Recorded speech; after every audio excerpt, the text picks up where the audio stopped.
Programang ito ay rated SPG. Striktong patnubay at gabay ng magulang ang kailangan. Maaaring may masiselang tema, lengguwahe, karahasan, sexual, horror o droga na hindi angkop sa mga bata. Nanghingi nga ng tulong itong sila Doktora Katie dito sa isang security guard pero ito ay talagang binaril ng holdupper. Dito na nga ay talagang sinabi dito ni Nurse Katie na may humahabol daw sa kanila at papatayin sila. Dito na nga sumigaw itong holdupper at talagang binaril niya ito. Agad naman itong tumakbo ang lahat na kung saan naiwan nga itong si Lynette. Dito na nga ay talagang takot na takot si Lynette pero nilalabanan niya ang kanyang sarili para ito ay labanan ng holdupper.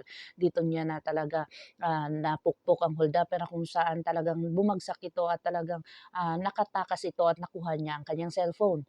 Pero dito na nga natawagan niya itong si Dr. Carlos Benitez na kung saan papunta na doon sila ni Dr. Carlos at bago pa noon ay talagang sinumbong ni Dr. Katie itong location nila para makapunta agad itong si Dr. Carlos Benitez. Dito na nga ay sinabi ni Dr. Carlos Benitez dito kay Katie na huwag pabayaan si Lynette. Dito na nga ay sinundan talaga ni Dr. Katie itong si Lynette na kung saan nakita niya lahat ng mga tao o kung ano ang nangyayari.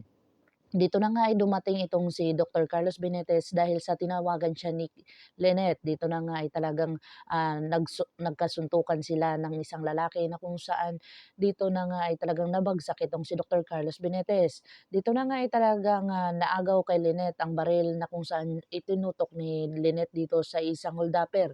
Pero dito nga ay naagaw din at nabugbog ito at natumba ito.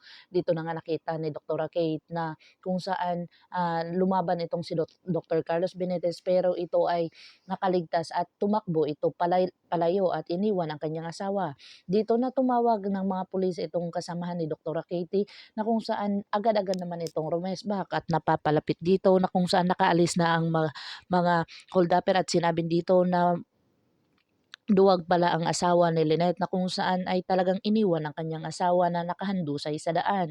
Dito na nga nasaksihan talaga ni Dr. Kate ang pagkaduwag ni Dr. Carlos Benitez pero ito ay lihim lang na nagtatago itong si Dr. Kate para hindi ito malaman na kung saan dito na nga ay takbo ng takbo itong si Dr. Carlos Benitez at nakasalubong niya itong si Harry.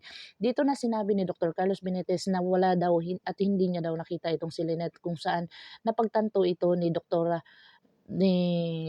Lynette na kung saan kinausap niya itong si Harry.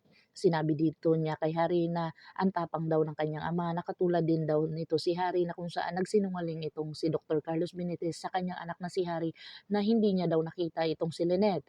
Kaya ipinagtataka ni Harry na kung saan talagang nagdulot ito ng palaisipan sa kanyang anak na si Harry na nagsisinungaling itong si Dr. Carlos Benitez.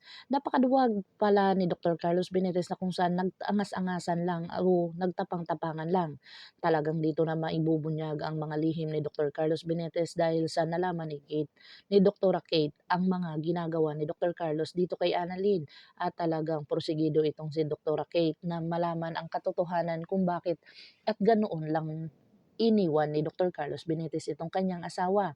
Dito na nga ay si Zoe ay talagang porsigido na gamutin itong kanyang lolo na kung saan pinakawalan niya ito.